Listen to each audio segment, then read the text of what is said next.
साल 2026 के पहले मन की बात कार्यक्रम में प्रधानमंत्री नरेंद्र मोदी ने आज देशवासियों के साथ में अपने विचार साझा किए। अपने 130वें एपिसोड में पीएम ने सबसे पहले 26 जनवरी यानी कि गणतंत्र दिवस की शुभकामनाएं दी।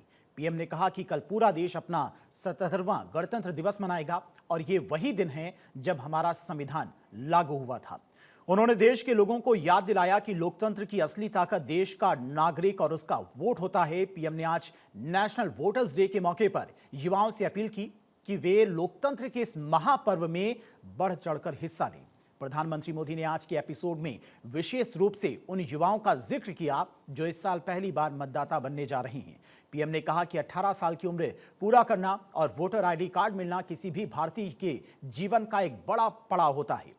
उन्होंने माय भारत पोर्टल के वॉलंटियर्स को लिखे अपने पत्र की जानकारी देते हुए कहा कि हमें नए मतदाताओं के पंजीकरण को एक उत्सव की तरह मनाना चाहिए।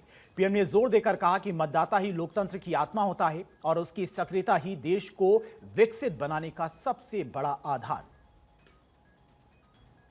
26 जनवरी को हम सभी गणतंत्र दिवस का पर्व मनाएंगे।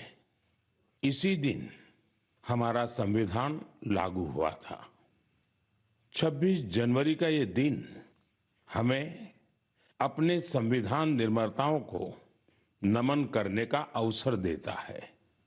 आज 25 जनवरी का दिन भी बहुत अहम है।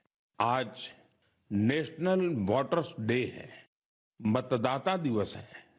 मतदाता ही लोकतंत्र की आत्मा होता है। साथियों, आमतौर पर जब कोई 18 साल का हो जाता है, मतदाता बन जाता है, तो उसे जीवन का एक सामान्य पड़ाव समझा जाता है। लेकिन दरअसल ये अवसर किसी भी भारतीय के जीवन का बहुत बड़ा माइलस्टोन होता है। इसलिए बहुत जरूरी है कि हम देश में वोटर बनने का, मतदाता बनने का उत्सव मनाएं।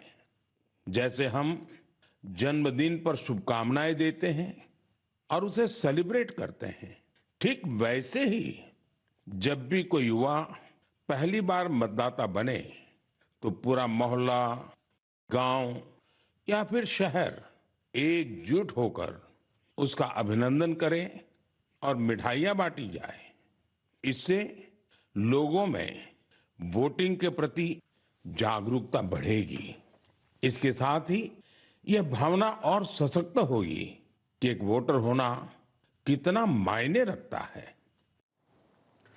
मन की बात में प्रधानमंत्री मोदी ने देश के उन साइलेंट हीरोज को भी सम्मानित किया, उनका जिक्र किया जो बिना किसी प्रचार के समाज को बदलने में जुटे हैं। उन्होंने विज्ञान और विरासत के मेल पर चर्चा करते हुए कहा कि भारत आज आधुनिकता और परंपरा के साथ में आगे बढ़ रहा है। पीएम ने नारी शक्ति और अन्य दाताओं की मेहनत की सराहना करते हुए बताया कि कैसे छोटे गांवों से निकलकर इनोवेटिव आइडियाज आज दुनिया में भारत का नाम रोशन कर रही हैं। उन्होंने स्वच्छता और पेड़ पौधों की रक्षा के संकल्प को भी दोहराया और कहा कि हमें नेशन फर्स्ट की भावना को हमेशा सर्वोपरि रखना चाहिए। उन्होंने आजमगढ़ में किए जा रहे प्रयास का भी जिक्र किया। उत्तर प्रदेश के आजमगढ़ में सामने आया है। यहां से होकर गुजरने वाली तमसा नदी को लोगों ने नया जीवन दिया है।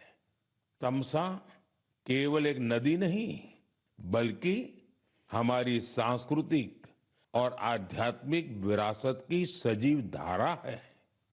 अयोध्या से निकलकर गंगा में समाहित होने वाली यह नदी कभी इस क्षेत्र के लोगों के जनजीवन की धुरी हुआ करती थी, लेकिन प्रदूषण की वजह से इसकी अविरल धारा में रुकावट आने लगी थी।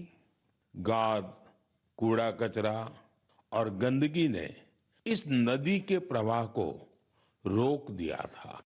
इसके बाद यहाँ के लोगों ने इसे एक नया जीवन देने का अभियान शुरू किया। नदी की सफाई की गई और उसके किनारों पर छायादार, फलदार पेड़ लगाए गए। स्थानीय लोग कर्तव्य भावना से इस काम में जुटे और सबके प्रयास से नदी का पुनरुद्धार हो गया।